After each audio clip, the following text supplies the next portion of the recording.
시장이 가장 싫어하는 건 불확실성이라고 하죠. 일본 정부의 2차 보복으로 가장 우려가 되고 있는 점도 바로 이 불확실성이 커졌다는 겁니다. 김수진 기자입니다. 귀에 갈면 귀걸이고 코에 갈면 코걸이라고 이게 가장 무서운 거예요. 저희가 우려하고 있는 상황이고요.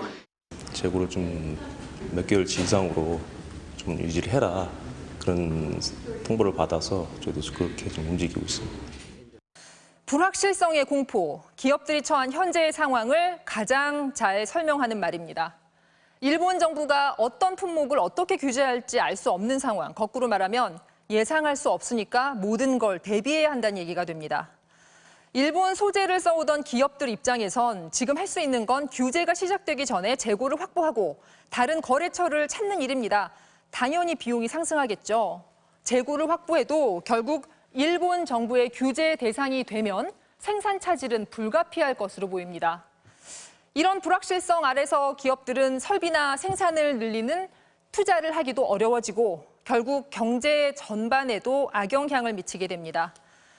이미 경제 지표는 나빠져 있습니다. 산업 생산은 5월부터 2달 연속 줄었고 수출은 8개월 연속 2자릿수 감소세를 보이고 있습니다.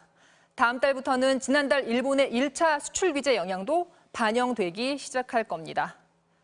미중 무역 갈등 여파로 세계 경제가 둔화하면서 한국은행은 우리나라 성장률 전망치를 지난달 2.2%로 낮췄는데 이런 전망 역시 흔들릴 수 있습니다. 2%를 지키기 어려울 수 있겠다. 그런 생각이 들고요.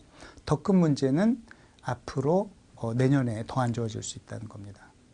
설상가상으로 일본의 2차 보복까지 현실화되면서 오늘 코스피는 7개월 만에 2,000선이 붕괴됐고 원달러 환율은 급등했습니다. 이번 일본발 파고를 슬기롭게 넘긴다면 수출의 4분의 1을 차지하는 반도체를 필두로 내년부터 상황이 반전될 거라는 전망도 물론 있습니다.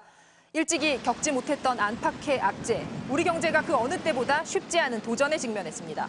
MBC 뉴스 김수진입니다.